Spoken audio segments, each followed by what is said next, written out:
بسم الله الرحمن الرحيم. قال الله سبحانه وتعالى في القرآن المجيد والفرقان الحميد: يا بني آدم لا يفتننكم الشيطان كما أخرج أبويكم من الجنة.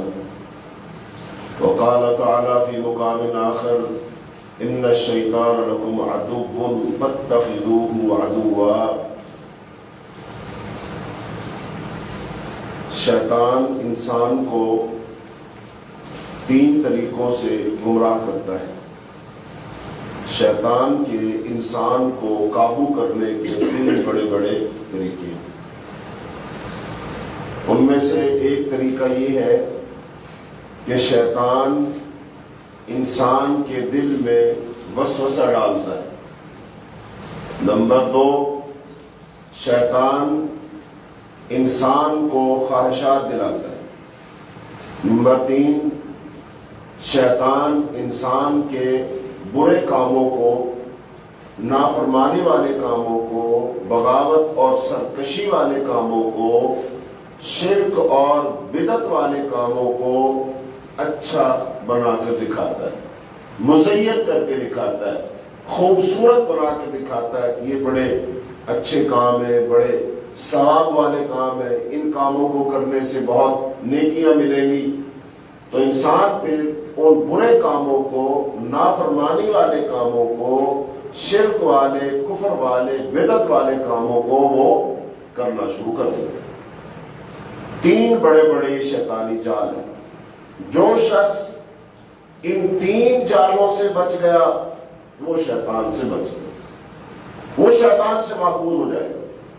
اور جو بندہ شیطان سے محفوظ ہو گیا، اس نے اپنے آپ کو شیطان سے بچا لیا، در حقیقت اس نے شیطان کو ناکام کر دیا، اور اس نے شیطان کو ناکام کر دیا انشاءاللہ وہ کامیاب ہو۔ یہاں پر ایک سوال سمجھنے کے لیے پیدا ہوتا ہے ذہن میں کہ آیا شیطان سے ہمارا کوئی تعلق ہے یا نہیں؟ عام طور پر اس کا سادہ سا جواب سادہ لوگ یہ دیتے ہیں کہ شیطان سے ہمارا کوئی تعلق نہیں۔ یہ بات درست نہیں، 100% غلط بات۔ شیطان سے ہمارا تعلق ہے۔ اب دوسرا سوال یہ پیدا ہوتا ہے پھر اس سے ہمارا تعلق کیا ہے، کیسا تعلق؟ تو اس کا جواب یہ ہے کہ شیطان سے ایک بندہ مومن کا بالخصوص اور ہر انسان کا بالعموم تعلق دشمنی والا ہے۔ ایک ہے دوستی، ایک ہے دشمنی۔ تو لہذا شیطان سے ہر مسلمان کا تعلق دشمنی والا ہے۔ لہذا اب شیطان سے دشمنی کرنا، دشمنی رکھنا اور اس دشمنی کو منطقی انجام تک پہنچانا، سادہ لفظوں میں دشمنی کو نبھانا، یہ ہر مسلمان پر فرض ہے۔ اس کو دشمن سمجھو اور ساری زندگی پھر اس کی دشمنی میں گزارو۔ اس سے ہماری کوئی سلو نہیں، اس سے ہماری کوئی دوستی نہیں، اس کے ساتھ ہماری جنگ ہے اور مسلسل جنگ ہے، اور انسان اپنے مرتے دم تک اس کے ساتھ جنگ میں رہتا ہے۔ اور یاد رکھیں، شیطان بھی اسی طرح تمہارے ساتھ اپنی دشمنی نبھا رہا ہے، اور شروع دن سے نبھا رہا ہے، اور وہ تمہیں خوشی میں، غمی میں، سونے میں، جاگنے میں، کھانے میں، پینے میں، لینے میں، دینے میں، ہر جگہ شیطان تمہارے پیچھے، اور یہ دشمنی نبھائے گا، حتیٰ کہ جب انسان کی جان نکلنے کا وقت ہوتا ہے، نزع کا عالم ہوتا ہے، اس کا زندگی کا اختتام ہو رہا ہوتا ہے، ان آخری لمحات میں بھی شیطان حاضر ہوتا ہے، اور اس تکلیف کے عالم میں، پریشانی کے عالم میں بھی شیطان اس کے کان میں یہ بات ڈالتا ہے، اسے وسوسہ دلاتا ہے کہ وہ کوئی ایسا کام کر لے جو شرک والا، اور جو بندہ آخری دم تک شرک نہ کرے، نافرمانی نہ کرے، اپنے آپ کو بچا لے، اس دنیا سے چلا جائے، گویا اس شخص کی موت پر شیطان بہت زیادہ افسردہ ہوتا ہے، بہت پریشان ہوتا ہے کہ یہ بندہ تو مجھ سے بچ کر نکل گیا۔ تو اس کا مطلب شیطان کی ہمارے ساتھ دشمنی ہے اور ہماری شیطان کے ساتھ دشمنی ہے۔ اب جس قدر شیطان دشمنی نبھا رہا ہے، ہمیں اس سے کہیں زیادہ دشمنی نبھانی ہے۔ اور شیطان کی دشمنی کا عالم یہ ہے کہ شیطان تم سے جدا ہی نہیں ہوتا، شیطان تمہارا پیچھے نہیں چھوڑتا، شیطان ہر وقت، ہر دم، ہر لمحے تمہارے ساتھ جڑا ہوا ہے۔ مثال کے طور پر مسجد سب سے پاک جگہ ہوتی ہے، لیکن شیطان تمہارا پیچھا کرتا کرتا مسجد تک بھی آ جاتا ہے۔ حدیث میں آتا ہے جب اذان ہوتی ہے شیطان دور بھاگ جاتا ہے جہاں تک آواز نہ جائے، پھر اس کے بعد اس کو پتا ہے جب اذان ہو گئی تو اب مسلمان کہاں جائے گا؟ نماز پڑھنے، وہ پھر مسجد پہنچ جاتا ہے اس کے ساتھ ساتھ۔ پھر جب تکبیر کہی جاتی ہے وہ پھر دوبارہ بھاگ جاتا ہے، اور جب تکبیر ختم ہوتی ہے وہ پھر واپس آ جاتا ہے، اور آ کر نماز میں پھر وسوسے دلاتا ہے، کہتا ہوں اذکر قضا وہاں قضا، اذکر قضا، فلاں کام یاد کر، فلاں کام یاد کر، حتیٰ کہ انسان کو باتیں یاد دلا دلا کر نماز سے اس کی توجہ ہٹا دیتا ہے، مشغول کر دیتا ہے۔ حدیث میں آتا ہے انسان یہی بھول جاتا ہے میں نے کتنی نماز پڑھی۔ جب ہم صف بندی کر رہے ہوتے ہیں، نماز میں کھڑے ہو رہے ہوتے ہیں، اللہ کے رسول صلی اللہ علیہ وسلم نے خاص طور پر حکم دیا کہ صفوں کو ملاؤ، درمیان میں خلا نہ چھوڑو، جو کہ ایک شیطان ہے۔ وہ شیطان نماز کی جب صفیں بن رہی ہوتی ہیں، اگر خالی جگہ رہ جائے ان خالی جگہوں سے نماز میں داخل ہوتا ہے۔ یہ آپ نے ہدایت کی تو پھر اندازہ لگائیے شیطان مسجد میں ہمارا پیچھا نہیں چھوڑ رہا، ہمارے ساتھ ہے۔ اچھا جب ہم سونے لگے تب ہمارے ساتھ ہے، جب آپ گھر جائیں گے پلٹ کر، خاص طور پر شام کو شیطان ساتھ ساتھ جاتا ہے، اور اگر دعا نہ پڑھو گھر میں داخل ہوتا ہے، گھر میں داخل ہوتا ہے، کیا کہتا ہے؟ کہتا آ جاؤ، اس گھر میں ہمارے لیے رات بسر کرنے کی جگہ بھی ہے، رات کا کھانا بھی ہے۔ اور جو بندہ دعا پڑھ لے گھر میں داخل ہوتے وقت، شیطان کیا کہتا ہے؟ لا مبیت لکم ولا عشاء، کہتا ہے نہ تمہارے لیے رات بسر کرنے کی جگہ ہے اور نہ تمہارے لیے رات کا کھانا ہے۔ اب یہاں دیکھو عربی کے لحاظ سے شیطان یہ کس سے کہہ رہا ہے؟ لا مبیت لکم، وہ اپنے آپ سے بات نہیں کر رہا، وہ دوسرے شیطانوں سے کہہ رہا ہے۔ لکم کا معنی ہوگا تمہارے لیے۔ اس سے پتہ چلتا ہے کہ اس وقت شیطان کے ساتھ ایک جماعت ہوتی ہے۔ لکم کا معنی ہے جمع کے لیے، لکا، لکما، لکم، السلام علیکہ تجھ پر سلامتی ہو، السلام علیکما تم دو پر سلامتی ہو، السلام علیکم تم سب پر سلامتی ہو۔ تو یہاں پر وہ کیا کہتا ہے؟ لا مبیت لکم، تمہارے رات ٹھہرنے کی جگہ، تو تم سے مخاطب اس کے ساتھ، اس کا مطلب اس کے ساتھ کم از کم 3 شیطان تو ہے، اب 3 سے زیادہ کتنے ہیں اس کا نہیں پتا۔ اس کا مطلب اس کے ساتھ ایک پورا لشکر ہے جو آپ کے گھر میں داخل ہونا چاہتا ہے، اور اگر آپ نے دعا نہ پڑھی وہ گھر میں داخل ہو جائے گا۔ اور پھر کیا کہتا ہے؟ سونے کی جگہ بھی ہے، اس کا مطلب سوئے گا بھی اس گھر میں اور کھائے گا بھی اس گھر میں۔ اور جس گھر میں شیطان کھاتا ہو، پیتا ہو، سوتا ہو، رہتا ہو، اندازہ لگائیے پھر اس گھر والوں پر شیطان کا کتنا اثر ہوگا۔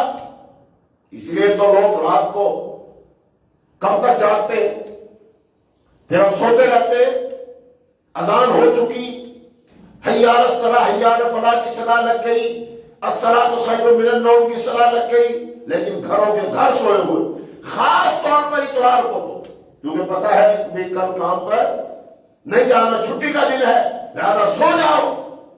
اس لیے رات کو ہم بے فکر ہو کر لگے رہتے اور رات صبح اٹھنے کا فکر نہیں، وگرنہ چھٹی والے دن تو یہ ہونا چاہیے کام کاج پر نہیں جانا تو چلو مسجدوں کو جائیں گے، رات کو پلاننگ کی جائے، رات مسجد، صبح مسجد جائیں گے، مسجد میں بیٹھیں گے، وقت دیں گے، چلو درس سنیں گے، کوئی قرآن پڑھیں گے، کوئی حدیث سنیں گے، کوئی اور بات، اس کا اہتمام ہو، لیکن نہیں ہے۔ اچھا آگے چلو، شیطان اب گھر میں آ گیا، کھائے گا بھی رہے گا بھی۔ اب انسان اگر رات کو سوتا ہے، حدیث میں آتا ہے وہ رات کہاں بسر کرتا ہے شیطان؟ علی خیشومی، یہ ناک جو ہے نا، ناک کا ایک بھاسا، یہ نت نہیں، یہاں پر رات گزارتا ساتھ جڑا ہوا ہے۔ اور رسول اللہ صلی اللہ علیہ وسلم نے ارشاد فرمایا اگر میاں بیوی ہے، ہم بستری کرتے ہیں، جماع کرتے ہیں، اگر وہ دعا نہیں پڑھتے اور اگر اس جماع کے نتیجہ میں، صحبت کے نتیجہ میں اولاد پیدا ہوتی ہے، دعا نہیں پڑھی، تو وہ بچہ شیطان سے محفوظ نہیں رہ سکتا، اور اگر دعا پڑھ لی پھر اللہ تعالیٰ تمہارے اس بچے کو شیطان سے محفوظ رکھے گا۔ اس کا مطلب اگر اس بچے کی ابتدا، بچے کی تخلیق، جب بچے کا آغاز ہونا ہے، جب باپ کا نطفہ ماں کے رحم میں داخل ہونا ہے، اگر اس وقت اس میں شیطان کا عمل دخل شامل ہو گیا تو سمجھ لیجئے بچے کے ڈی این اے میں شیطانی آ گئی، شیطانیت آ گئی۔ اب ایک چیز کے اندر جب اس کو بنایا گیا، اس کے اندر مٹیریل جو ہے وہ ناقص استعمال کر دیا، حرام مٹیریل استعمال کر دیا کسی چیز، جب وہ چیز بن رہی تھی، اب وہ چیز بن گئی، بن جانے کے بعد تم کہو کہ یہ چیز میں تو تھوڑی ناپاک چیز شامل ہو گئی، لہذا اس چیز کو دھو لو۔ اب آپ اس کو صابن سے دھوئیں، پانی سے دھوئیں، پاک ہو جائے گی؟ پاک ہو سکتی ہے؟ کیوں نہیں ہو سکتی؟ چونکہ اس کے تو وجود میں حرام شامل ہے نا، اس کے وجود میں حرام شامل ہے، لہذا جتنا بھی دھو لو صاف نہیں ہو سکتی۔ یہی وجہ ہے کہ جب ہماری پیدائش میں شیطان کا مادہ شامل ہے، شیطانیت شامل ہے، اس سے اس وقت ہمارے ماں باپ محفوظ نہ رہ سکے۔ اب بچہ پیدا ہو گیا، اب بچہ بڑا ہو گیا، 5 سال 10 سال 15 سال کا بچہ ہو گیا۔ اچھا ہر ماں باپ کیا چاہتا ہے؟ میرا بچہ نیک ہو، فرمانبردار ہو، نمازی ہو، باحیا ہو، با ادب ہو، جیسے میں کہوں ویسے کرے۔ بچہ نہیں کرتا، بتائیے اب وہ کیوں نہیں کر رہا؟ قرآن سنایا جا رہا ہے، حدیث سنائی جا رہی ہے، دروس سنائے جا رہے ہیں، خطبہ جمعہ سنتا ہے، قرآن سنتا ہے، سب کچھ سنتا ہے، لیکن بالکل کوڑا ہے، کوئی چیز اس پر اثر انداز نہیں ہو رہی۔ کیوں نہیں ہو رہی؟ وجہ بتاؤ کیوں نہیں ہو رہی؟ قرآن اثر کیوں نہیں کر رہا؟ حالانکہ قرآن کے بارے میں تو اللہ نے فرمایا لو انزلنا هذا القرآن على جبل لرأيته خاشعا متصدعا من خشية الله، اگر اس قرآن کو ہم پہاڑ پر نازل کر دیتے تو پہاڑ اللہ کے ڈر سے دب جاتے، پھٹ جاتے۔ اور اس انسان پر قرآن پڑھا جا رہا ہے، لیکن قرآن انسان نہیں دب رہا، انسان پر قرآن پڑھا جا رہا ہے، اس پر اثر نہیں ہو رہا، نہ یہ دب رہا ہے، نہ یہ گھٹ رہا ہے، نہ یہ ڈر رہا ہے، نہ خوف زدہ ہو رہا ہے، نہ حرام کام چھوڑ رہا ہے، نہ اللہ کی طرف آ رہا ہے، نہ شیطان سے تعلق توڑتا ہے، نہیں توڑتا۔ پھر اور جب اس کے اندر شیطانیت ہے، اس کے اندر شیطانیت ہے، تو جب یہ باشعور ہوا نا، دنیا میں 2 آوازیں لگتی ہیں۔ ایک آواز وہ کسی اسٹیج سے لگے، کسی ریڈیو اسٹیشن سے لگے، کسی ٹیلی ویژن سے لگے، کسی جگہ سے بھی ایک آواز بلند ہوتی ہے، وہ شیطانی آواز ہے، انسان کے دماغ میں کان میں پڑے گی۔ تو اب جس بندے کے اندر شیطانیت ہے، باہر بھی شیطانیت اندر بھی شیطانیت، تو یہ باہر والی شیطانیت اندر والی شیطانیت کو آواز دے گی، جگائے گی، اس کو بلائے گی، اور یہ اندر والی شیطانیت جاگے گی، اس کو سگنل باہر سے ملے گا، اور اس کے اندر پھر طلب پیدا ہوگی، اور شیطان میں نیکی کی طلب تو ہو نہیں سکتی، اور شیطانیت جہاں ہے تو بتاؤ اس میں نیکی کی طلب پیدا ہوگی، خیر کی طلب پیدا ہوگی؟ نہیں، برائی کی طلب پیدا ہوگی۔ لہذا اس اندر کی شیطانیت کو جب باہر سے آواز ملتی ہے، باہر سے شے ملتی ہے، باہر سے ترغیب ملتی ہے، باہر سے پیغام پہنچتا ہے، تو اس انسان کو یہ اندر کی شیطانیت آمادہ کرتی ہے کہ اس شیطانی کام کی طرف چلو۔ لہذا بندہ ذوق سے، شوق سے، خوشی کے ساتھ، تیاری کے ساتھ، وقت نکال کر، پیسہ لگا کر اس طرف جاتا ہے۔ اور اب جس کے اندر شیطانیت ہے، شیطان نے اندر سے اس کو جکڑا ہوا ہے، اندر سے اس کو باندھا ہوا ہے، قابو کیا ہوا ہے، جیسا کہ پچھلے درس میں بات ہوئی تھی، شیطان نے اس کے نچلے دانتوں میں رسا ڈال کے اس کو قابو کیا ہوا ہے۔ تو جس بندے کو شیطان نے ایسے قابو کیا ہوا ہے، آپ اس کو آواز بولنے کی، اذان کی آواز، حی علی الصلاۃ، حی علی الفلاح، اللہ اکبر، اشہد ان لا الہ الا اللہ، اشہد ان محمد رسول اللہ کی صدا دی جا رہی ہے، وہ مست ہو کے سو رہا ہے۔ کیوں سو رہا ہے؟ کیونکہ اندر وہ چیز نہیں ہے جس چیز کو اس آواز نے جا کر جگانا ہے۔ فضا کے اندر سگنل موجود ہے، آپ کے موبائل میں سم نہیں ہے، آپ کے موبائل میں سم نہیں ہے، موبائل ہے، آپ کو کوئی کال کر رہا ہے، بتاؤ آپ کا موبائل بج سکتا ہے؟ کیوں نہیں بج رہا؟ چونکہ سم ہوگی تو سگنل آئے گا نا، سگنل تو اس نے کیچ کرنا، تو سم تو ہے ہی۔ اور اگر سم ہے موبائل میں، جو ریسیور ہے، انکمنگ کال اور آؤٹ گوئنگ کال آ رہی ہے سگنل کیچ کرنے، کال کرنی ہے تو سگنل بھیجنے۔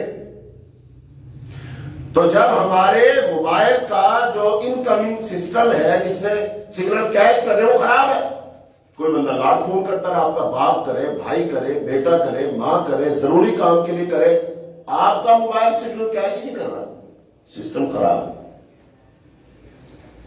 کوئی بندہ آپ سے کہتا ہے یار اتنے فون کیا آپ نے فون ہی اٹھایا، کہتا فون آیا ہی نہیں، کہتا میں نے فون کیا تھا آیا کیوں، کہتا کوئی خرابی ہوگی، فوراً موبائل نکالتا، کہتا میں ابھی کرتا ہوں، دیکھو وہ کر رہا ہے، موبائل پاس ہے، سگنل نہیں آ رہا، کہتا موبائل اپنا ٹھیک کرو، اور فلائٹ موڈ پہ تو نہیں لگا دیا کسی نے، یا خرابی تو نہیں آ رہی، سگنل کیچ نہیں کر رہا، چیک کرو، جب چیک کروایا تو فلائٹ موڈ پہ لگا ہوا، بھئی آن کرو، آن کرے، سگنل آ گیا۔ نمبر 2 نے کسی موڈ پہ نہیں لگا ہوا، انکمنگ کال سسٹم خراب، جا کر ریپیئر کروایا موبائل، سسٹم ٹھیک ہو گیا، سگنل آنے لگ گئے، اس کا مطلب خرابی تھی نا۔ اور میرے عزیزوں، میرے بھائیوں، بالکل اسی طرح اس فضا میں قرآن کی آواز موجود ہے، حدیث کی آواز موجود ہے، خطبے سے آپ کو درس سنایا جاتا ہے، کہیں بھی آپ ہیں، کسی جگہ پر آپ ہیں، کوئی نہ کوئی خیر کی بات سنتے ہیں، کیا بتاؤ ہمارا دل سگنل کیچ کرتا ہے، اللہ کی بات سن کر اللہ کی طرف رجوع، اللہ سے محبت، اللہ سے پیار، اللہ کی اطاعت، اللہ کی فرمانبرداری، رسول اللہ صلی اللہ علیہ وسلم کی ذات، رسول اللہ صلی اللہ علیہ وسلم کی معرفت اور پہچان، اللہ کے رسول سے محبت، اللہ کے رسول کی اتباع ہمارے اندر پیدا ہوتی ہے کہ نہیں؟ نہیں ہوتی، کم ہوتی ہے، کبھی کبھی ہوتی ہے، وغیرہ جتنا اس وقت واعظ ہو رہا ہے، نصیحتیں ہو رہی ہیں، اتنے خطبے ہو رہے ہیں، ہمارے پاس میڈیا موجود، الیکٹرانک میڈیا، پرنٹ میڈیا، پھر الیکٹرانک میں آگے سوشل میڈیا، اتنی بہتات ہے، پیغامات واٹس ایپ پہ آ رہے، ٹویٹر پہ آ رہے، فلاں پہ آ رہے، ان سب جگہوں سے ہم کوئی نہ کوئی خیر کا، نیکی کا، حدیث کا، قرآن کا پیغام سن رہے، لیکن جس قدر یہ پیغامات زیادہ ہے، خطبات زیادہ ہے، نصیحتیں زیادہ ہے، کتابیں زیادہ ہے، میڈیا زیادہ ہے، اتنی اصلاح نظر آتی ہے آپ کو؟ اتنی اصلاح تو ہے نہیں، ہے کیوں نہیں؟ شیطان نے ہمیں فلائٹ موڈ میں لگایا ہوا ہے، شیطان نے ہماری انکمنگ کال سگنل کیچ کرنے والا سسٹم اس نے جیم کر دیا ہوا ہے، ہمیں سمجھ نہیں آ رہی، اور پھر مصیبت یہ ہے کہ ہم اس بات کو سمجھ نہیں رہے، ہم اپنے آپ کو ٹھیک کروانے کے لیے تیار نہیں، اپنے آپ کو ریپیئر کروانے کے لیے تیار نہیں۔ یار صاف سی بات ہے، قرآن آپ کو پڑھ کر سنایا گیا، آیت کا ترجمہ کر دیا گیا، حدیث پڑھ کر سنا دی گئی، ترجمہ اس کا کر دیا گیا، آپ نے سن لیا، آپ کیا کرنا چاہیے؟ گھر مشورہ کرنا چاہیے، قرآن کی آیت پر عمل کریں کہ نہ کریں، حدیث سن لیے، اس پر عمل کریں نہ کریں۔ ایک مسلمان کا وتیرہ یہ ہوتا ہے، قرآن میں اللہ پاک نے اہل ایمان کا وتیرہ تو یہ بتایا ہے کہ جب ان کو اللہ رسول کی بات سنائی جاتی ہے، قالوا سمعنا واطعنا، وہ تو سنتے کے بعد فوراً کہتے ہیں کہ ہم نے سن لیا اور ہم نے اطاعت کی، کوئی مشورہ نہیں۔ لیکن یہاں پر ایک قرآن کی بات، حدیث کی بات بتائی جائے، سنائی جائے، پھر لوگوں کو سمجھانے کے لیے کوئی واقعہ بھی ریلیٹ کیا جاتا ہے، ترغیب بھی دی جاتی ہے، کوئی جنت کی بشارت بھی سنائی جاتی ہے، عمل نہ کیا تو جہنم کی کوئی وعید بھی سنائی جاتی ہے، لیکن سننے والا جنت کی بشارت بھی سن لیتا ہے، جہنم کی وعید بھی سن لیتا ہے، سب کچھ سن لیتا ہے، لیکن پھر بھی یہ کہتا ہے اچھا دیکھوں گا، سوچوں گا، عمل کرنا ہے نہیں کرنا۔ بہت اچھے نہیں، تو ایسے جیسے اس دنیا کا بادشاہ تو ہی ہے، اس دنیا کا خالق و مالک تو ہی ہے کہ تیرے اندر اتنی جرأت ہے کہ اللہ کا پیغام سن کر، اللہ کی بات سن کر، رسول اللہ صلی اللہ علیہ وسلم کی حدیث سن کر تو یہ کہتا ہے، سوچتا ہے اچھا سوچوں گا یہ عمل کروں یا نہ کروں۔ مطلب تو بہت بڑا ہے، تیری حیثیت بہت بڑی ہے، اللہ کی قسم یہ ہمارے اندر جو کیفیت ہے نا، ہمارا نفس بہت بڑا ہو گیا، میری ذات بہت بڑی ہو گئی، میری سوچ بہت اعلیٰ ہو گئی، اتنی اعلیٰ بلکہ گھٹیا سوچ کہ اللہ کا پیغام سن لینے کے بعد بھی میں سوچتا ہوں کہ اچھا عمل کروں کہ نہ کروں۔ یہ سب شیطان کی جکڑ بندیاں ہیں، شیطان نے تو یہ جکڑا ہوا ہے، تیری تشخیص ہو چکی ہے، تیرا مرض وہ واضح ہو چکا ہے، اب تو اس کو علاج کی فکر کر، کہیں اس حالت میں موت نہ آ جائے، چونکہ اگر اس حالت میں موت آئی یہ نافرمانی والی موت ہوگی، یہ بغاوت والی موت ہوگی۔ اور اللہ تعالیٰ قرآن میں کیا فرماتے؟ یا ایھا الذین آمنوا اتقوا اللہ، اے لوگوں جو ایمان لائے ہو اللہ سے ڈر جاؤ، حق تقاتہ، ایسے ڈرو جیسے ڈرنے کا حق ہے، ولا تموتن الا وانتم مسلمون، تمہیں جب بھی موت آئے تم اس وقت فرما برداری کی حالت میں ہو، جب تمہیں موت آئے اس وقت تم کوئی ایسا کام کر رہے ہو جو فرما برداری والا، اللہ کی پسند والا، رضا والا، قرآن و حدیث والا، کوئی ایسا کام نہ کر رہے ہو جو نافرمانی والا ہو، بغاوت والا ہو، سرکشی والا ہو۔ اچھا بتائیے ہم میں سے کس کو پتا میری موت کب آنی؟ اگر پتا ہو فلاں مہینے کو، فلاں مہینے کی فلاں تاریخ کو، پھر اس کی صبح یا شام دوپہر کو مجھے موت آنی ہے، بندہ پھر تو ذرا مطمئن ہو جاتا ہے، کہتا ہے ابھی تو وہ سال آنے میں 5 سال باقی، لہذا جب وہ سال آئے گا پھر بندہ کہتا ہے نہیں وہ تو 8ویں مہینے میں موت آنی، ابھی تو 8 مہینے باقی۔ پھر جب 8واں مہینہ شروع ہو گیا بندہ کہتا ہے نہیں 20 تاریخ کو مرنا ہے، ابھی تو 20 دن باقی۔ 20 تاریخ آ گئی، کہتا نہیں ابھی نہیں مرنا، ابھی تو میں نے شام کو مرنا، میرا ٹائم ہے، تو چلو شام سے پہلے آدھا گھنٹہ کوئی دعا کر لوں گا، کوئی معافی مانگ لوں گا، توبہ کر لوں گا، اللہ خیر سمجھ۔ لیکن کیا ہمیں پتا ہماری موت کب آنی؟ نہیں پتا۔ کہ جب پتا ہی نہیں ہے تو پھر ہر وقت کیا ہونا چاہیے؟ فکر کہ جب میری موت آئے میں اس وقت کوئی فرما برداری والا کام کر رہا ہوں۔ اس لیے تو فرمایا نا من کان آخر کلامہ لا الہ الا اللہ دخل الجنہ، جس آدمی نے مرتے وقت کلمہ پڑھا جنت میں داخل ہو گیا. چونکہ کلمہ پڑھنا یہ تو سب سے بڑی اطاعت اور فرمانبرداری ہے. اللہ تعالیٰ کی توحید کی گواہی دے رہا بندہ, شرک سے بیداری کا اظہار کر رہا بندہ, تو یہ تو سب سے بڑی نیکی ہے. لہذا جو اس حال میں مرا, اس نے کلمہ پڑھا, اس کا مطلب فرمانبرداری کی حالت میں مرا ہے, یہ بندہ کامیاب ہوگا. اب آپ ذرا اندازہ لگائیے, جو شخص اس حال میں مرا کہ اس وقت نافرمانی کر رہا ہے, بغاوت کر رہا ہے, سرکشی کر رہا ہے, کوئی زنا کر رہا ہے, کوئی جھوٹ بول رہا ہے, کوئی فراڈ لگا رہا ہے, فراڈ لگانے کے لیے جا رہا ہے, کوئی خرید و فروخت کے لیے گاہک پھنسا رہا ہے, ڈیل کرنے جا رہا ہے, وہ پاکستان کے اندر ہو, پاکستان سے باہر ہو, کہیں بیٹھا ہو, اس حال میں اگر موت آ گئی تو کیسی موت ہو. اور موتیں آتی. اب تو یہ کیمرے کی آنکھ ہمیں بہت کچھ دکھاتی ہے. کتنے لوگ ہیں وہ خطبہ دینے کے لیے منبر پر بیٹھے قرآن پڑھ رہے تھے, حدیث پڑھ رہے تھے, آیت کبھی زبان پر تھی کہ اسی وقت ان پر موت کی کیفیت طاری ہو گئی. مرض کوئی ہو, کسی کو ہارٹ اٹیک ہوا, کیا ہوا, اصل بات یہ ہے کہ موت کا وقت آ گیا. تو جب ان کو موت کا وقت آیا, قرآن کے لفظ نکل رہے. کیسی موت ہے؟ اچھی موت ہے. کتنے لوگ ہیں جن کو سجدے کی حالت میں موت آتی ہے, سجدے میں گئے, کہہ رہے کہ سبحان ربی الاعلی, اللہ کے قریب ترین تھے کہ سجدے کی حالت میں ان کی روح قبض کر لی گئی. کیا شاندار موت ہے. اور دوسری طرف موت کیا ہے؟ کوئی بندہ کہیں کسی ہوٹل کے کمرے میں کوئی برائی بے حیائی کر رہا تھا, اور اکتوبر 2005 کا زلزلہ یاد کرو.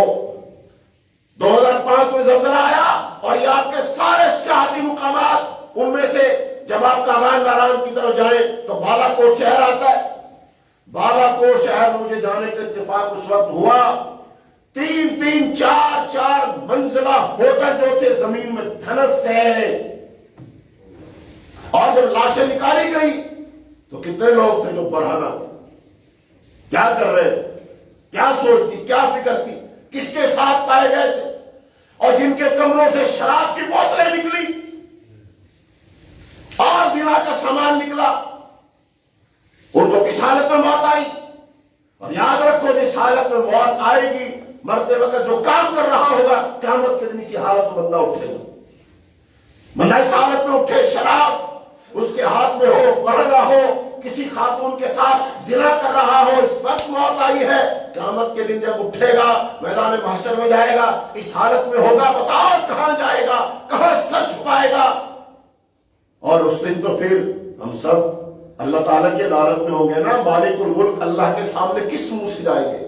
نمبر 2, ہمارے پیغمبر حضرت محمد صلی اللہ علیہ وسلم سے ملاقات, اور اللہ کے رسول کے سامنے کس منہ سے جائیں گے کہ یہ نبی کا ماننے والا, یہ امتی ہے, شراب پی رہا, زنا کر رہا, بدکاری کر رہا تھا, فراڈ لگا رہا تھا, اس حال میں اس کو موت آ گئی. اور بندے بتا, کیا تو نے کلمے کی لاج رکھی, نبی کی نبوت اور رسالت کی لاج رکھی؟ تو نبی کا امتی تھا, تو نے امتی ہونے کی لاج رکھی؟ تو اس لیے میرے عزیزوں, میرے بھائیوں, بات یہ ہو رہی تھی کہ جب ایک بندے کے اندر شیطانیت ہے, شیطان تمہارا پیچھا نہیں چھوڑے گا, حتیٰ کہ جب 2 میاں بیوی ملتے ہیں اس وقت بھی اگر دعا نہ پڑھی جائے, شیطان سے پناہ نہ مانگی جائے, تو شیطان وہاں بھی تمہارے پیچھے. تو مسجدوں میں تم شیطان سے محفوظ نہیں, نماز میں تم شیطان سے محفوظ نہیں, گھروں میں تم شیطان سے محفوظ نہیں, کھانا کھاؤ تو تم شیطان سے محفوظ نہیں, بیوی کے ساتھ ہم بستری کرو تو شیطان سے محفوظ نہیں, کاروبار میں, دکان میں, خلوت میں, جلوت میں, جہاں بھی تم ہو شیطان سے محفوظ نہیں. اور شیطان دشمنی پوری نبھاتا ہے, تمہیں گمراہ کرنے کی پوری کوشش کرتا ہے. اس کی دشمنی کی انتہا یہ ہے کہ وہ تمہیں جہنم میں پہنچا دے, اور وہ جہنم میں پہنچانے کی آخر دم تک سر توڑ کوشش کرتا ہے. یہ تو شیطان کی دشمنی ہوگی. شیطان کے ہم دشمن ہیں اور ہمارا دشمن, قرآن میں اللہ تعالیٰ نے فرمایا انہ لکم عدو مبین, وہ تمہارا کھلم کھلا دشمن ہے. یہ کس نے کہا؟ اور میرا باپ اگر کہہ دے یہ میرا دشمن ہے, یہ میرے خاندان کا دشمن ہے, بتاؤ ہم اس کو دشمن سمجھتے کہ نہیں؟ اور باپ کو خوش کرنے کے لیے کہتے ہیں، اپنے باپ کا شملہ بلند کرنے کے لیے کہتے ہیں، باپ کا انتقام لینے کے لیے ہم کہتے ہیں ابا جی اس نے آپ کو تکلیف دی تھی نا، ہمارے خاندان کو تکلیف دی تھی، بس میں اس کا نام و نشان مٹا دوں، تو لوگ دشمنی نبھاتے تھے۔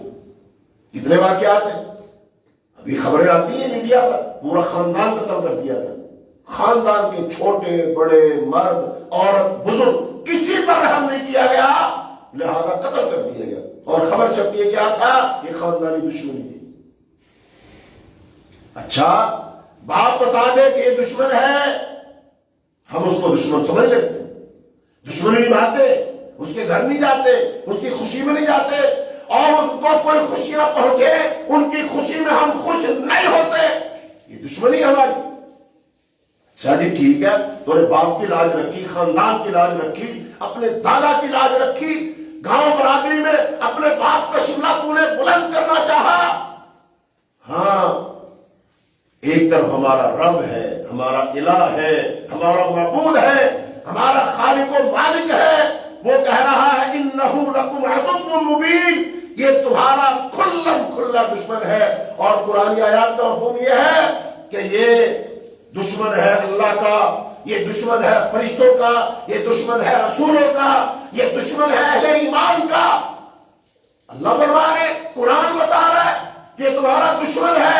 بتاؤ ہمارے دل میں دشمنی کی کوئی جذبات پیدا ہوتے ہیں کہ نہیں، کہ ساری دشمنی اپنے بھائیوں کے لیے، انسانوں کے لیے، عزیزوں رشتہ داروں کے لیے، پڑوسیوں کے لیے، دوستوں کے لیے ساری دشمنی بچا کے رکھی ہے؟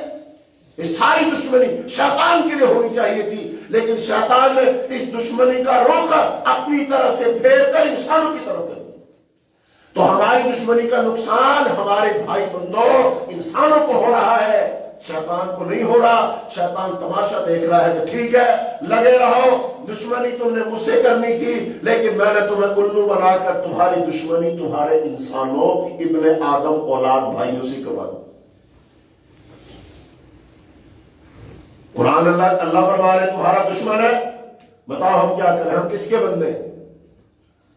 اور رب کے حکم کی لاج رکھے کہ نہ رکھے، قرآن کی آیت کی لاج رکھے نہ رکھے، رسول اللہ صلی اللہ علیہ وسلم کی لاج رکھے نہ رکھے، یہ تو انبیاء کا دشمن ہے۔ اگر یاد نہ ہو، یاد کرو تاکہ وہ واقعہ جب آپ صلی اللہ علیہ وسلم ہجرت کرنی تھی، ہجرت جب آپ نے کرنی تھی تو مکے والوں نے مشورہ کیا تو میٹنگ بلائی تھی دار الندوہ، اور اس میٹنگ میں آخری فیصلہ کرنا تھا، بس بھائی بات ہو گیا، 12-13 سال گزر چلے ہیں لیکن یہ شخص بازی نہیں آ رہا، اس نے ہمیں ہمارے باپ دادا کو، ان کی عقلوں کو، خاندانوں کو، سب کو بیوقوف بنایا ہوا ہے، یہ کہتا سارے تم غلط ہو، بت پرستی غلط ہے، یہ تمہارے بت غلط ہے۔ اس نے کسی کو چھوڑا ہی، گھر گھر میں لڑائی ڈال دی، باپ بیٹے کے خلاف، بیٹا باپ کے خلاف، بھائی بھائی کے خلاف ہو گیا، اس کا کو بندوبست کرو۔ مشورہ ہو رہا ہے، سارے سردار بیٹھے، مشورہ آیا کہ ایک نے کہا جی اس کو جیل میں ڈال لو، کہا نہیں جیل میں ڈالنے کو فائدہ نہیں، کیوں؟ اس کے ماننے والے ایسے فداکار ہیں کہ اپنی جانیں دے دیں گے لیکن اس کو قید میں نہیں چھوڑیں گے۔ یہ صحابہ کی تعریف ہو رہی کہ نبی کے ماننے والے ایسے۔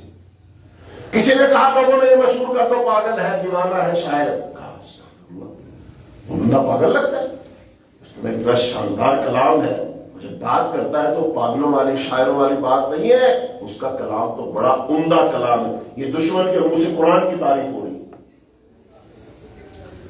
کافر کیا کرے؟ ابو جہل نے مشورہ دیا، کہتا ہے جی میرے دل میں تو یہ بات آتی، کیا بات؟ کہتے ہم اس کو قتل کرتے، کہتے اگر قتل کریں گے تو نبی صلی اللہ علیہ وسلم کو جو خاندان بنو ہاشم ہے، بڑا خاندان ہے، وہ سارے متفق ہو کر جو قتل کرے گا اس کو چھوڑیں گے نہیں۔ عرب دشمنی تو اور کی بات ہے، کافر کا قتل کرنے کی منصوبہ بندی یہ ہے ایک بندہ قتل نہ کرے، تمام بڑے بڑے قبائل سے ایک ایک نوجوان آئے گا، ان کے ہاتھوں میں تلواریں ہوں گی، وہ 15-20 نوجوان جتنے قبائل ہیں 10 قبیلے تو 10 لوگ، 20 قبیلے تو 20 لوگ، 50 قبیلے تو 50 لوگ، اور وہ سارے کے سارے ایک دفعہ حملہ کریں گے۔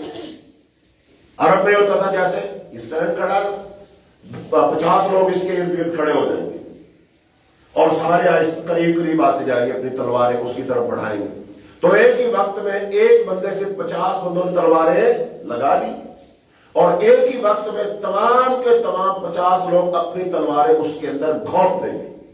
تو بتاؤ وہ کسی ایک بندے کی تلوار سے قتل ہوا کہ 50 لوگوں کی تلواروں سے قتل ہوا؟ پھر صاف معلوم ہوگا اس بندے کا قاتل کوئی ایک بندہ نہیں بلکہ 50 قاتل۔ بتاؤ کس کس سے قتل کا بدلہ لیں گے؟ یہ منصوبہ تھا۔ جب ابو جہل نے منصوبہ بتایا، شیطان اس وقت دارالندوا میں ایک بزرگ آدمی کا روپ دھار کر بیٹھا ہوا تھا، بڑا بزرگ بن کر۔ لوگ سمجھتے تھے یہ بھی کسی قبیلے سے کوئی بڑا نیک متقی پرہیزگار بزرگ ہے، شیطان بیٹھا۔ اور ظاہری بات اس وقت پھر آج بھی ہم ظاہری حلیہ دیکھ کر بڑے مطمئن ہو جاتے ہیں، بڑا نورانی چہرہ تھا، یہ تھا وہ تھا، اس کی بات نہیں دیکھتے، بات کیا۔ اور یہ بہت سارے نورانی چہروں والے، بڑی بڑی پگڑیاں باندھنے والے، بڑے بڑے جبے پہننے والے، بڑے بڑے شیریں کلام اور خوش رفتار اور خوش آہنگ لوگ، اللہ کی قسم اگر قرآن و حدیث کی بات نہ کرے تو سمجھ لیجئے یہ سب دھوکہ ہے، سب فریب ہے۔ جو بات قرآن کی کرے، حدیث کی کرے، اس کی بات صحیح ہے، اس کی بات رحمان کی بات ہے، اور جو بندہ بڑی دستار پہن کر، جبہ پہن کر، چہرہ بنا کر، خوش گفتار، خوش الہام بن کر لوگوں کے سامنے بدعت کی بات کرے، خرافات کی بات کرے، شرک کی بات کرے، قبر پرستی کی بات کرے، اللہ کے علاوہ کسی اور کو معبود بنانے کی بات کرے، اللہ کی قسم اس کی بات شیطانی بات ہے، رحمانی بات نہیں ہے۔ ظاہری حلیوں پر مت جاؤ۔ کسی بندے کو تولنا ہو اس کی بات سے، اس کے کلام سے تولو، اور میزان اور ترازو کیا ہے؟ قرآن اور حدیث ہے۔ اس کی بات قرآن اور حدیث کے موافق ہے، قرآن اور حدیث والی ہے، اس کی بات ہی صحیح ہے، اور اس کی بات قرآن اور حدیث والی نہیں ہے، اس کی بات صحیح نہیں، چھوڑ دو اسے۔ شیطان یہاں پر بیٹھا تھا بڑا زبردست حلیہ بنا کر، اور اس نے کیا کہا؟ اس نے کہا یہ ابو الحکم، شیطان ابو جہل کی کنیت تھی ابو الحکم، کہتا یہ جو ابو الحکم نے بات کی ہے نا یہ بات سب سے صحیح ہے، مطلب کیا کرو؟ قتل کرو۔ تو اس رات پھر نبی صلی اللہ علیہ وسلم کے گھر کا محاصرہ ہوا پڑا۔ کس کے نبی کا محاصرہ ہوا پڑا؟ کس کا نبی؟ کہو ہمارا نبی، چونکہ دشمنی کی بات ہے نا، ہمارے نبی کا محاصرہ۔ کس کو قتل کرنے کی سازش کی گئی؟ ہمارے نبی کو قتل کرنے کی سازش کی گئی۔ میرے اور آپ کے نبی، میرے اور آپ کا پیغمبر، جو ہمارے لیے رحمت للعالمین اللہ نے بنا کے اس کو بھیجا، جو ہمارے لیے دعائیں کرتا رہا، اللہ سے معافی مانگتا رہا، وہ رحمت للعالمین نبی، میرا نبی، آپ کا نبی، ہمارا رہبر، رہنما، مقتدا، پیشوا، دنیا میں بھی باعث رحمت، اور میدان محشر میں جو ہمارے لیے باعث رحمت ہوگا، جو نہ دنیا میں ہمیں بھولا، نہ اپنی نمازوں میں بھولا، نہ اپنے حج میں بھولا، اور نہ قیامت کے دن ہمیں بھولے گا۔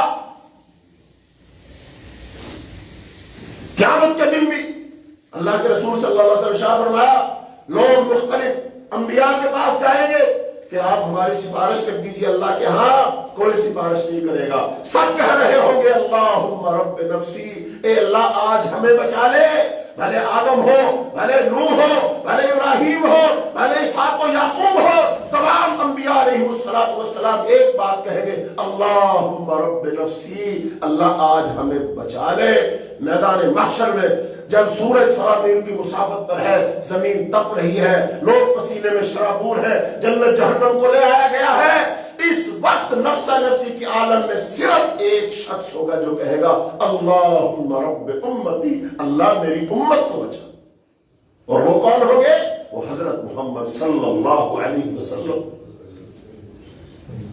وہ ہم سے اتنا پیار کریں, ہمارے لیے اتنی رحمت بخشش کریں, اللہ سے اتنی مناجات اور دعائیں کریں, اور آج ہم بھول گئے. تو یہ میرے نبی کا محاصرہ دشمنوں نے کیا, تو جو میرے نبی کا دشمن وہ ہمارا دشمن, ہمارے دشمنوں نے محاصرہ کیا نبی صلی اللہ علیہ وسلم کے گھر کا, اور قتل کرنے کے لیے کیا, اور تلواریں ننگی کی ہوئی ہے, میان سے نکالی ہوئی ہے, کہ جیسے آپ گھر سے باہر سے نکلیں گے فوراً حملہ کر کے ختم کر دیں. اس رات اللہ تعالی نے اپنے نبی کی حفاظت فرمائی اور آپ وہاں سے نکل آئے. طائف میں پتھر مارے لوگوں نے, غزوہ بدر میں 14 صحابہ کرام شہید ہوئے, غزوہ احد میں 70 صحابہ کرام شہید ہوئے, نبی صلی اللہ علیہ وسلم کا چہرہ زخمی ہوا. یہ سب کیا ہے؟ یہ شیطان کروا رہا تھا. تو اس شیطان سے دشمنی کرنی ہے, دشمنی نبھانی. اللہ فرماتے ہیں انہ لکم عدو مبین, یہ تمہارا کھلا دشمن ہے. تو جو اللہ کا دشمن, نبیوں کا دشمن, رسولوں کا دشمن, کتابوں کا دشمن, اہل ایمان کا دشمن ہے, بتاؤ میں اور آپ اس سے دوستی لگائے کہ دشمنی کریں؟ اور جب بات کہہ دے میں کیسے بیٹا یہ ہمارے دشمن ہے, انہوں نے ہمیں یہ کیا وہ کیا تھا, زمین جائیداد کا تنازع تھا, اللہ کی قسم لوگ نسلوں کو دشمنیاں منتقل کر کے جاتے ہیں. پوتوں کو یاد ہے کہ فلاں گاؤں میں ہمارا دشمن تھا, ان سے ہمارے پرکھوں ہمارے بزرگوں کا مقدمہ چلا تھا, لہذا اس کو نہیں بھولتے, آج تک نہیں بھولے. دوسری تیسری نسل آ گئی.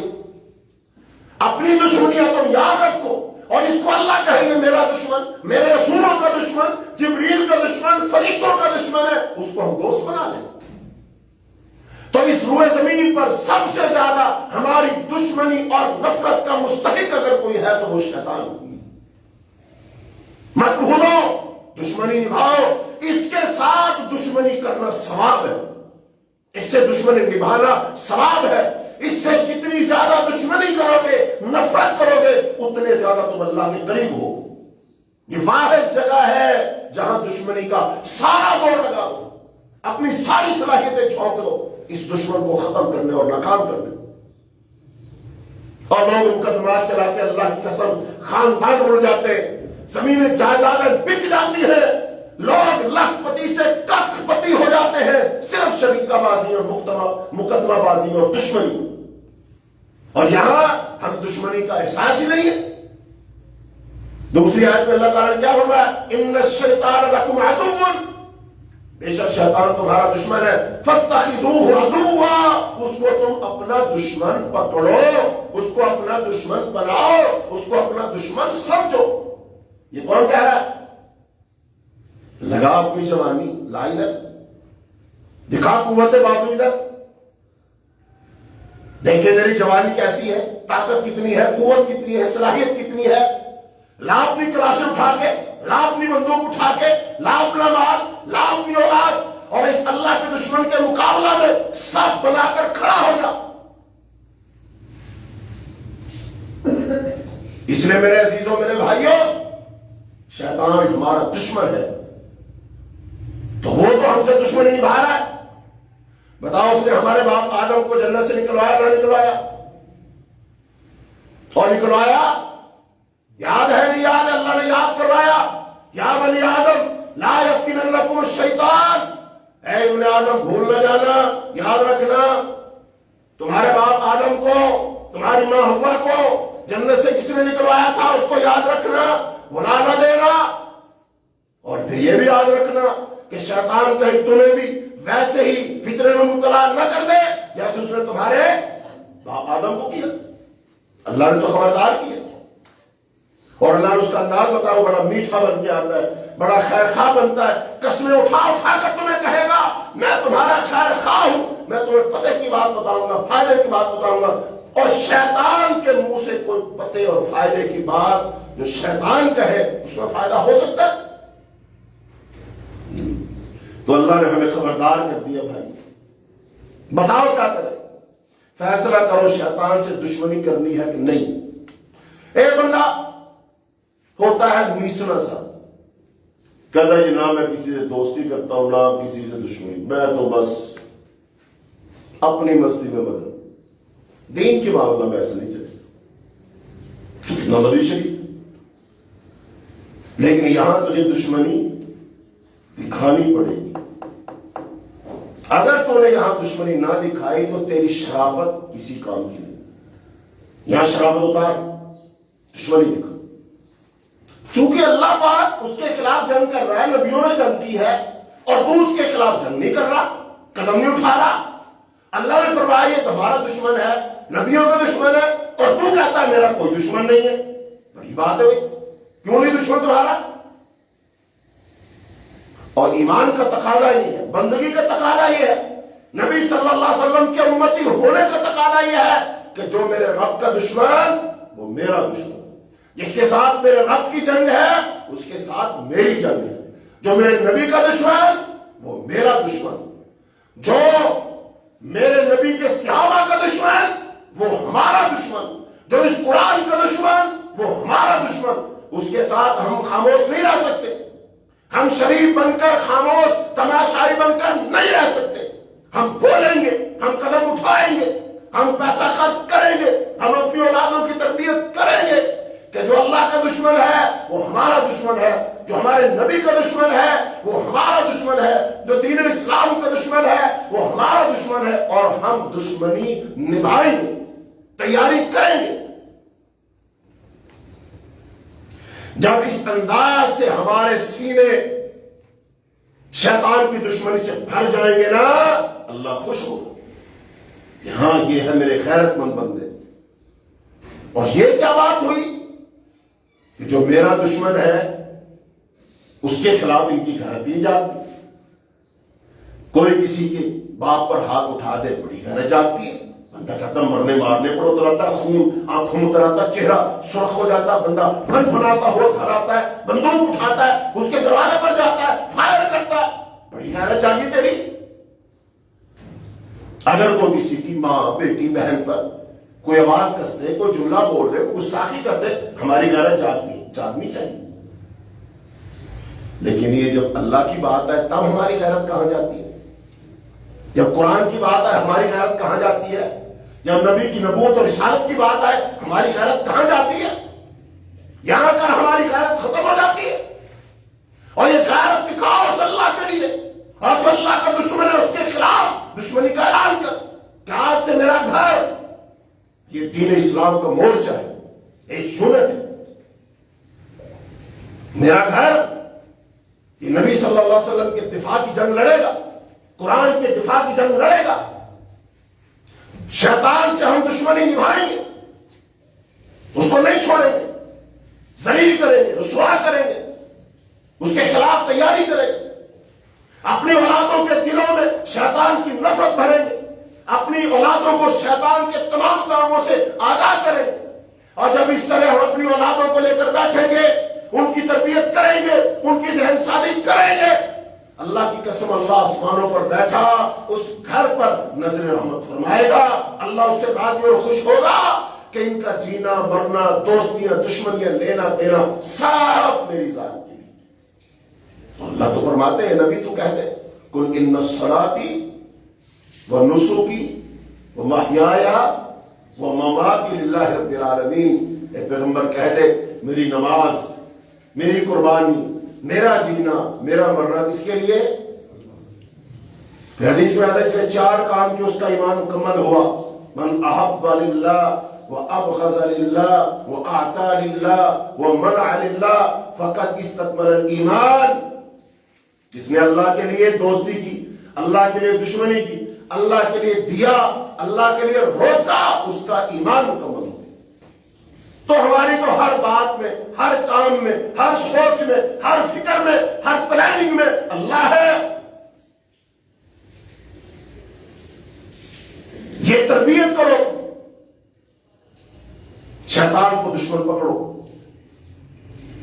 اور اگر ہم نے خود شیطان کو دشمن پکڑا، اپنی اولادوں کے دماغ میں بات بٹھا دی، انشاءاللہ یہ شیطان سے دشمنی رکھنا، اس کو نبھانا، یہ عین اسلام ہے، یہ کار ثواب ہے، یہ دین اسلام کا تقاضا ہے، یہ نبی صلی اللہ علیہ وسلم کی نبوت اور رسالت کو ماننے کا عملی تقاضا ہے کہ ہم شیطان کے ساتھ دشمنی نبھائیں. تو جب ہم یہ تقاضے پورے کر دیں گے انشاءاللہ ہمارا اللہ ہم سے پھر دنیا میں میرے بھائیوں تقسیم ہو جائے گی، یہ حزب الشیطان اور یہ حزب الرحمان، یہ اللہ کی جماعت اور یہ شیطان کی جماعت۔ واضح فرق ہو جائے گا، تقسیم ہو جائے گی، پتہ چل جائے گا ہم کس جماعت والے، ہم کس جماعت کے رکن ممبر، اللہ کی جماعت، ہم شیطان کی جماعت کے رکن ممبر نہیں بنے۔ تو اس لیے میرے بھائیوں، شیطان انسان کو گمراہ کرے گا، تو لہذا جب ہم اس کو اپنا دشمن سمجھ لیں گے، پھر انشاءاللہ ہم شیطان کی پیروی، اس کی فرما برداری نہیں کریں۔ اور جو دشمن ہوتا ہے نا، بتاؤ ہمارا ملکوں کے لحاظ سے بڑا دشمن کون سا ہے؟ اور ملکوں کے لحاظ سے بڑا دشمن کون سا ہے؟ اسرائیل، اور قریب قریب ہمارا ہندوستان۔ آپ کی جو فوج ہے اور ہماری فوج کا جو خفیہ ادارہ، اس کا نام کیا ہے؟ I S I. بتاؤ آئی ایس آئی کے پاس سب سے زیادہ معلومات کس ملک کی ہوں گی؟ ہمارے سب سے زیادہ جاسوس کہاں ہوں گے؟ ہندوستان۔ یہ ڈھکی چھپی بات نہیں، ڈرو مت یار۔ بتاؤ ہماری آئی ایس آئی کے پاس سب سے زیادہ معلومات کس کی ہوں گی؟ بول دے بندے انڈیا کا نام کس کی ہوں گی؟ بتاؤ یار، کیوں؟ وہ بڑا دشمن ہے نا ہمارا۔ تو پھر بندہ دشمن کی پلاننگ کی خبر رکھتا ہے، یہ دشمنی کا تقاضا۔ اور جو بندہ دشمن سے غافل ہو گیا، سمجھو دشمن اسے مٹا دے۔ یہ ہم نے ایٹم بم کیوں بنایا تھا؟ اس کا اور دنیا میں کوئی مقصد ہے، صرف اور صرف ہندوستان کے لیے بنایا، جو کہ اس کا بنانے والا کون تھا؟ وہ ڈاکٹر عبدالقدیر خان۔ سیاسی لوگوں میں بھٹو اور بنانے والا اصل ڈاکٹر عبدالقدیر خان۔ ڈاکٹر عبدالقدیر خان پاکستان میں کیوں آیا؟ باہر کی نوکری چھوڑ کر، اچھی برات چھوڑ کر، اس کے انٹرویوز پڑھے ہو، وہ کہتا ہے صرف میں نے دیکھا کہ ہندوستان نے ایٹم بم بنایا اور اس سے ہماری جنگیں ہو چکی ہیں، اگر ہم نے ایٹم بم نہ بنایا تو آنے والے وقت میں ہندوستان ہمیں مٹا دے گا، لہذا ہم اپنے ملک کے دفاع کے لیے ایٹم بم بنائیں گے۔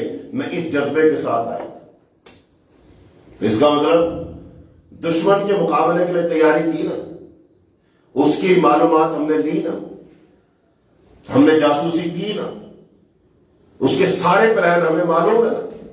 ان کا طیارہ اڑ کے آتا ہے تو ہم گرا دیتے ہیں، ان کے پائلٹ کو چائے پلا کے بھیج دیتے ہیں، بڑی مہنگی چائے پڑتی ہے۔ ہندوستان سے بندہ جنگی طیارے پر بیٹھ کر آئے اور پھر چائے پی کر چلا جائے، اور پھر پوری دنیا میں کیا کہتے ہیں؟ ہم نے پیغام دیا پوری دنیا کو کہ ہماری ایئر فورس کیا ہے، ہمارے ریڈار کیا ہے، ہمارے پائلٹ کیا ہے، ہمارے جوان کیا ہے۔ تو اس کا مطلب سب سے بڑا دشمن ہمارا یہ نمبر 1 دشمن ہے، تو اس کی ہم نے ہر بات کی خبر رکھی ہوئی ہے۔ اچھا ایسے ہی ہندوستان کے ہم سب سے بڑے دشمن ہیں، تو بتاؤ انہوں نے ہماری جاسوسی کی ہوئی ہے کہ نہیں؟ ہماری پلاننگ انہیں معلوم ہے کہ نہیں؟ ہوگی کہ نہیں؟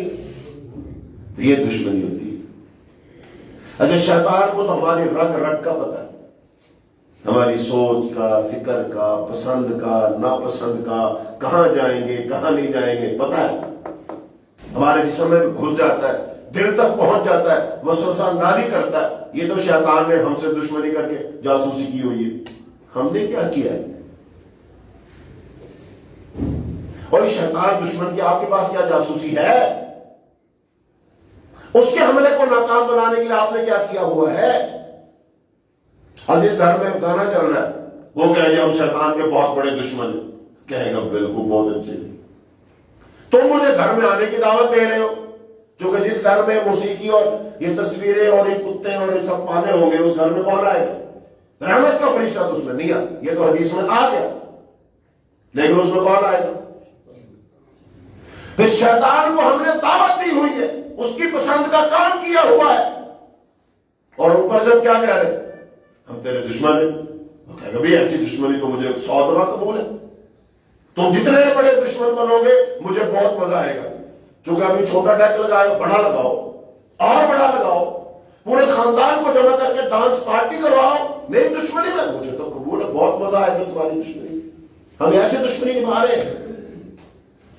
تو دشمنی کا مزہ یہ ہے جیسے وہ تمہاری رگ رگ سے واقف ہے، تمہاری خلوتوں جلوتوں سے واقف ہے، تم بھی اسی طرح کیا کرو، شیطان کی رگ رگ سے واقف ہو، شیطان کے بارے میں علم حاصل کرو، وہ کب حملہ کرتا ہے، کیسے حملہ کرتا ہے، اس کے طریقے کیا ہیں، بات کا طریقہ کیا ہے، کون سی بات اسے پسند ہے، کون سی پسند نہیں ہے، اور کس بات سے شیطان کو تکلیف ہوتی ہے، کس بات سے شیطان بھاگتا ہے، کس بات سے شیطان فرار ہوتا ہے، یہ ساری باتیں سیکھو اور پھر وہ کام کر، مزہ آ جائے۔ تو جہاں بیٹھا ہو شیطان وہاں نہ جائے، یہ بندہ بیٹھا ہے، یہ تو میرا دشمن ہے، یہ جہاں ہوتا ہے میرے پر چلتے ہیں، میں وہاں نہیں جا سکتا۔ اس کو پتا چلے یہ بندہ جہاں جاتا ہے لوگوں کے دلوں میں میری دشمنی پیدا کر کے آتا ہے، اس کے چلے جانے کے بعد لوگ مجھ سے نفرت کرنا شروع کر دیتے ہیں، میرے پسند کے کام چھوڑ دیتے ہیں، مزہ تب ہے، یہ دشمنی ہے۔ اور یہی کام تو انبیاء نے کیا ہے، یہی کام تو صلحاء کرتے، یہی کام تو شہداء کرتے، یہی کام تو علماء کرتے، انہی کاموں کو کرنے کا حکم تو اللہ نے ہمیں دیا، چونکہ ہم نے شیطان کو ذلیل و رسوا کرنا۔ تو آؤ میرے بھائیوں، قرآن پڑھو، قرآن میں بتا آپ کو اللہ نے ابلیس کا، شیطان کا تذکرہ کتنی دفعہ کیا؟ 101 مرتبہ۔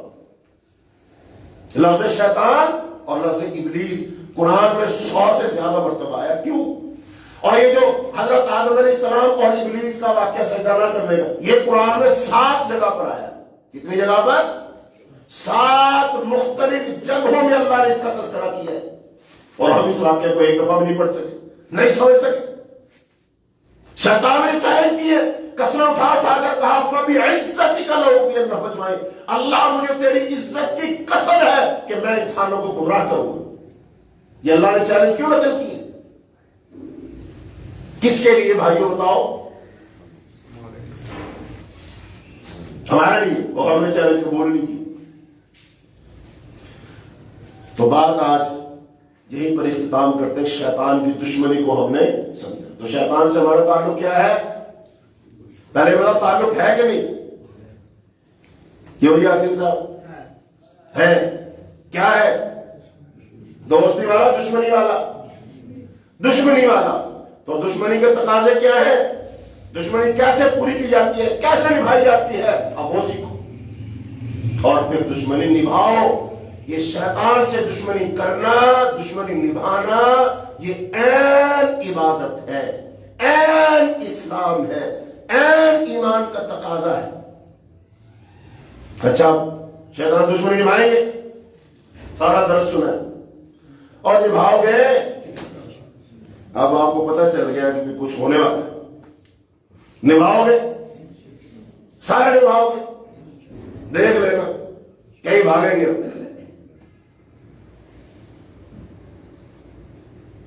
کیوں جی؟ یاسین بھائی کا میں نے نام لیا، ایویں نہ آ گیا، آیا بھی ہے جی، قابو آ گیا۔ ہاں جی بتاؤ، دشمنی نبھاؤ گے؟ شیطان کو یہ پسند ہے کہ ہم سنت رسول کٹوائیں۔ شیطان کو یہ کیا ہے؟ پسند ہے کہ ہم سنت کیا کریں؟ بتاؤ، شیطان کٹوانے سے خوش ہوتا ہے کہ رکھنے سے؟ اچھا، جنہیں رکھی ہوئی لوگ وہ ہونے لیں، ہم ناصر بھائی کہاں بولیں گے؟ ہاں جی یاسین بھائی بتاؤ، تو ہی بتا، خود بتا، شیطان داڑھی کٹوانے سے خوش ہوتا ہے کہ رکھنے سے؟